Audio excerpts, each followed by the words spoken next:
আমি আর আসতে পারবো না। আসতে পারতাম, প্রত্যেকটা মুহূর্তে আমি আসতে পারতাম, কিন্তু ওর মাঝে আমার ডেলিভারি রয়ে পড়ে গেছে।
একটুখানি স্মৃতি ধরে রাখার চেষ্টা করলাম। হ্যাঁ, কষ্ট হচ্ছে, জানি না আর কোনোদিন কাটোয়ায় আসতে পারবো কি না।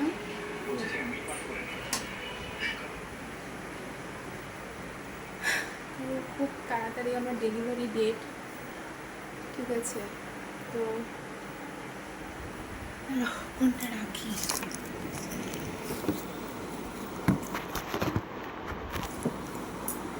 এদিকে ল্যাপটপ।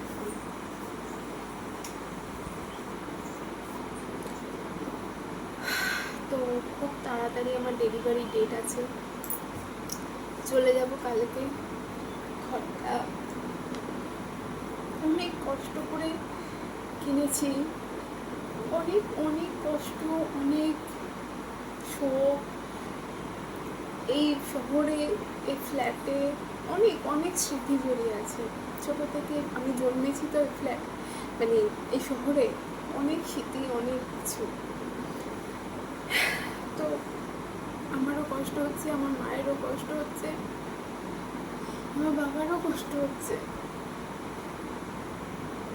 বারবার বলছে আর তো আসতে না।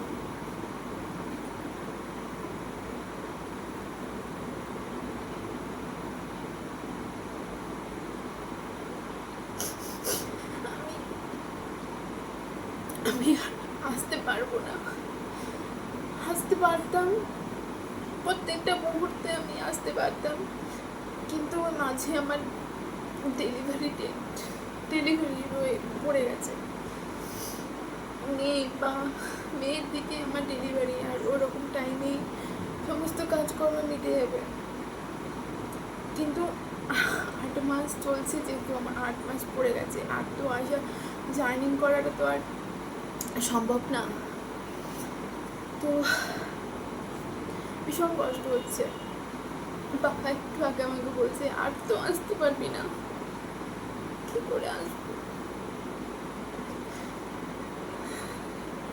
আমার এই ঘরটা, এই ফ্ল্যাটটা অনেক কষ্ট করে আমি বানিয়েছি।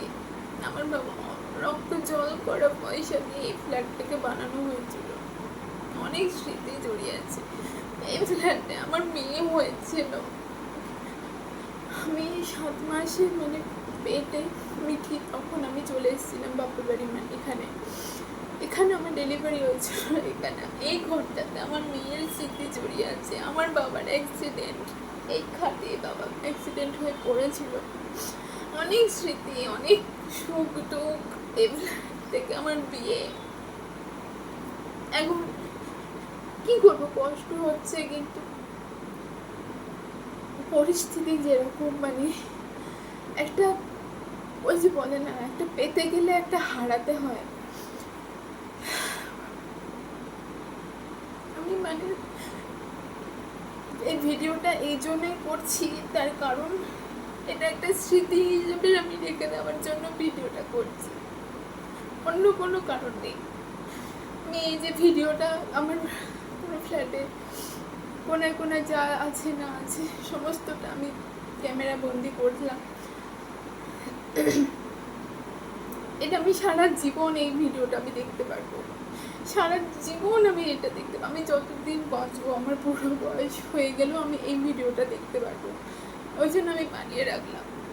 আমি জানি না, ইচ্ছে আছে আমার ডেলিভারি হয়ে যাবার পরে যদি কিছু একটা টাইম পাই আমি আবার আসার চেষ্টা করবো, কিন্তু যদি আর না আসতে পারি, সেই জন্য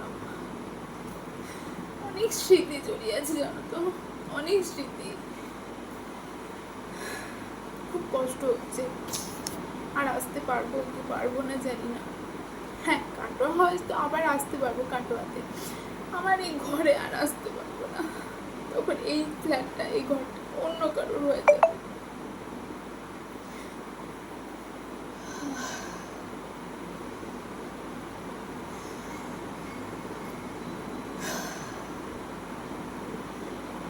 এটাই আমার শেষ রাত।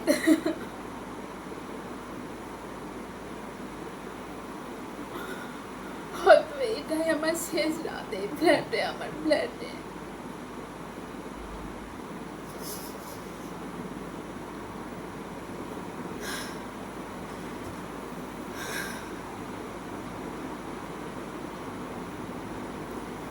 সারাটা জীবন এই ভিডিওটা আমি ধরে রাখলাম, আমি সারা জীবন এই ভিডিওটা দেখবো।